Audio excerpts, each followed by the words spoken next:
Assalamualaikum warahmatullahi wabarakatuh. Sebelumnya perkenalkan, nama saya Trinur Hasanah, NIM 204230119 kelas 4D PGMI. Di video kali ini saya akan membahas mengenai materi penyajian data, khususnya data tunggal pada ukuran letak yang meliputi kuartil, desil, dan persentil. Sebelum mengetahui lebih dalam apa itu kuartil, desil, dan persentil, kita perlu mengetahui apa itu ukuran letak. Jadi, ukuran letak adalah nilai tunggal yang mewakili kumpulan data setelah data disusun dari yang terkecil sampai yang terbesar, dan menunjukkan posisi suatu data, apakah data itu termasuk rendah, sedang, atau tinggi dibandingkan data yang lainnya. Nah, yang termasuk ukuran letak yaitu ada kuartil disimbolkan dengan Q, desil disimbolkan dengan D, dan persentil disimbolkan dengan P. Selanjutnya, apa itu kuartil, desil, dan persentil? Nah, untuk itu mari kita bahas satu persatu. Yang pertama itu ada kuartil. Kuartil disimbolkan dengan Q. Kuartil adalah ukuran statistik yang membagi sekumpulan data menjadi 4 bagian yang sama besar, setelah data diurutkan dari yang terkecil ke yang terbesar. Yang kedua, yaitu desil. Desil disimbolkan dengan D. Desil adalah ukuran statistik yang membagi data menjadi 10 bagian yang sama besar. Artinya, setelah data diurutkan dari yang terkecil ke terbesar, desil menunjukkan batasan-batasan tertentu dalam distribusi data tersebut. Selanjutnya yang ketiga yaitu ada persentil, disimbolkan dengan P. Persentil adalah ukuran statistik yang membagi data menjadi 100 bagian yang sama besar. Persentil digunakan untuk menunjukkan posisi data. Agar lebih mudah dipahami dan diingat bahwa kuartil itu membagi data menjadi 4 bagian sama besar. Sedangkan desil membagi data menjadi 10 bagian sama besar. Dan persentil membagi data menjadi 100 bagian sama besar. Selanjutnya, terdapat rumus-rumus dalam kuartil, desil, dan persentil.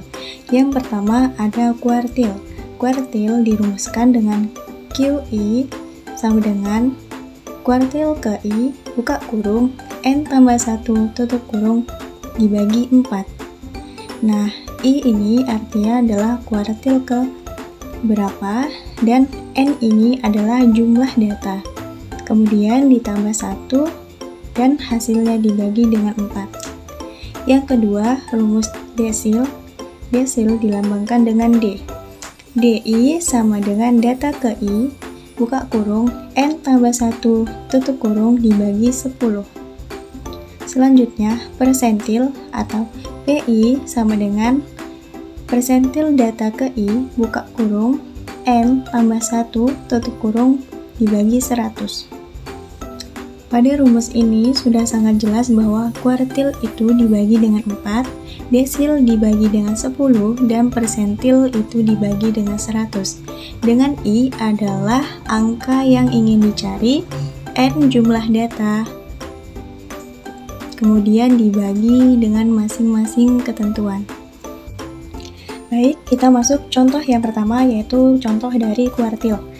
Misalnya, terdapat nilai ulangan 6 siswa adalah 1, 2, 2, 3, 3, 4, 4, 4, 5, 5, 7, 7, 7, 8, 9 yang merupakan N-nya adalah 15.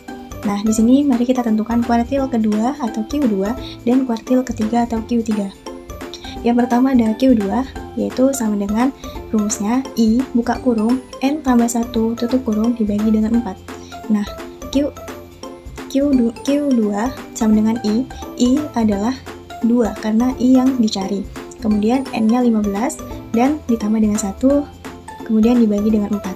Selanjutnya, kita selesaikan dalam kurung terlebih dahulu. Yang pertama itu ada 15 ditambah 1 sama dengan 16. Kemudian 2 diturunkan. Setelah itu dibagi dengan 4.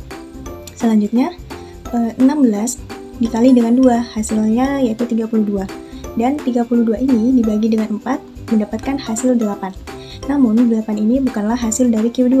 Jadi Q2 itu terletak di urutan data ke-8, yaitu ada 4 dengan nilai 4. Bisa kita lihat urutan data ke-8 adalah 4. Itu adalah kuartil kedua. Selanjutnya ada kuartil ketiga. Q3 sama dengan I, buka kurung N tambah 1, tutup kurung dibagi dengan 4. Karena 3, jadi I-nya yaitu 3. Kemudian N-nya itu 15, ditambah 1 per 4. Kemudian 15 ditambah 1 sama dengan 16. 3-nya turun, dibagi dengan 4. Selanjutnya 16 dikali dengan 3 sama dengan 48, dibagi dengan 4 mendapatkan hasil 12. Jadi Q3 itu terletak di urutan data ke-12. Bisa kita lihat bahwa data ke-12 yaitu 7. Jadi Q3 adalah 7. Selanjutnya masuk contoh yang kedua yaitu desil. Di sini terdapat data ada 9, 10, 12, 15, 19, 21, 25, 29, 32, 34, 37, 42, 49, 56, 62, 19, dan 49. Nah, mari kita tentukan desil ke-5 dengan data sebanyak 17. Selanjutnya, kita mencari desil ke-5 dengan rumus D5 sama dengan I, buka kurung, N tambah 1 dibagi 10.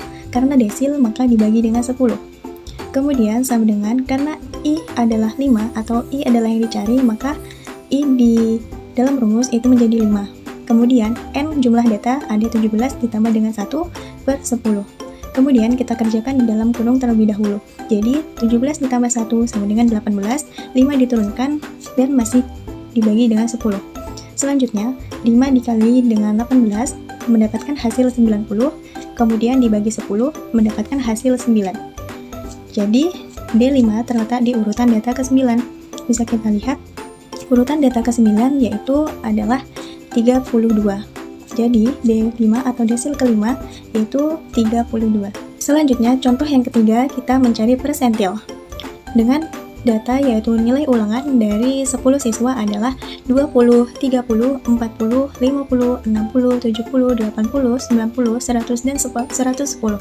Nah, mari kita tentukan persentil ke-70 atau P7 dari data tersebut. Oke, mari kita masukkan rumusnya. Jadi, P70 atau persentil ke-70 sama dengan I, buka kurung N tambah 1, tutup kurung dibagi dengan 100. Karena kita mencari persentil, maka dibagi dengan 100. Kemudian, I isi dengan angka 70 karena kita mencari persentil ke-70. Kemudian, N atau jumlah datanya yaitu ada 10 ditambah 1 per 100. Sama dengan, kita kerjakan di dalam kurung terlebih dahulu. Jadi, 10 ditambah 1 menjadi 11, 70 diturunkan, kemudian dibagi 100. Nah, selanjutnya 70 dikali dengan 11 mendapatkan hasil 770. Kemudian dibagi dengan 100 mendapatkan hasil 7,7. Selanjutnya 7,7 ini dibulatkan menjadi 8. Jadi, persentil ke-70 terletak di urutan data ke-8 yaitu 90. Dapat kita lihat bahwa urutan data ke-8 yaitu adalah 90. Jadi, persentil ke-70 yaitu 90. Baik, itulah tadi beberapa cara menentukan ukuran letak data dengan menggunakan kuartil, desil, dan persentil. Jadi, kuartil, desil, dan persentil adalah bagian dari ukuran letak dalam statistik yang digunakan untuk mengetahui posisi atau letak suatu data dalam sekumpulan data setelah data diurutkan dari yang terkecil ke terbesar. Baiklah, cukup sekian materi yang dapat saya sampaikan mengenai penyajian data tunggal pada ukuran letak. Semoga apa yang disampaikan dalam video ini dapat memberikan manfaat untuk kita semua, dan mohon maaf untuk kesalahan kata atau penyampaian yang kurang pas dalam video ini.